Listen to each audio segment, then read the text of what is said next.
আইপিএলে অনন্য রেকর্ডের হাতছানি কাটার মাস্টার মুস্তাফিজের সামনে। এবারের আসরে আর 9 উইকেট পেলেই আইপিএলের এক মৌসুমে বাংলাদেশিদের মধ্যে সবচেয়ে বেশি উইকেট নেয়ার নিজের রেকর্ড ভাঙবেন তাফিজ। পাশাপাশি সাকিব আল হাসানকে টপকে তিনি হবেন আইপিএলে বাংলাদেশি বোলারদের মধ্যে সর্বোচ্চ উইকেট শিকারী। আইপিএলে মুস্তাফিজের যাত্রা শুরু 2016 সালে। সানরাইজার্স হায়দ্রাবাদের হয়ে অভিষেক মৌসুমে নিজের জাত চিনিয়েছিলেন তাফিজ। সে বছর 17 উইকেট নিয়ে সেরা উদীয়মান ক্রিকেটারের পুরস্কারটা করে নিয়েছিলেন নিজের। সেই পুরনো রূপে আবারও হাজির হয়েছেন মুস্তাফিজ। চেন্নাইয়ের হলুদ জার্সিতে হোম গ্রাউন্ডে হয়ে উঠেছেন অপ্রতিরোধ্য। স্লোয়ার আর কাটারে তার নেয়া 9 উইকেটের মধ্যে 8টাই এসেছে হোম ভেন্যু এম চিদম্বরমে। মোট 9 উইকেট নিয়ে পার্পল ক্যাপের রেসে রয়েছেন 3 নম্বরে।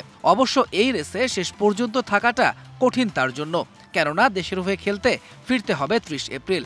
তবে এর মাঝেই আরও দুটো রেকর্ড গড়ার সামনে দাঁড়িয়ে কাটার মাস্টার।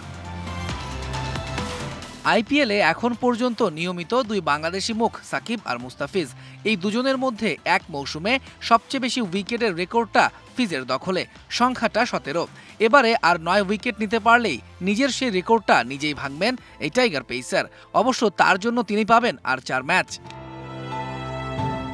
পাশাপাশি আর 8 উইকেট পেলেই মুস্তাফিজ বনে যাবেন আইপিএলে বাংলাদেশি ক্রিকেটার হিসেবে সবচেয়ে বেশি উইকেটের মালিক। এখন পর্যন্ত ইন্ডিয়ান প্রিমিয়ার লিগে 71 ম্যাচ খেলে সাকিব পেয়েছেন 63 উইকেট, আর 8 উইকেট পেলে ফিজের উইকেট সংখ্যা হবে 64।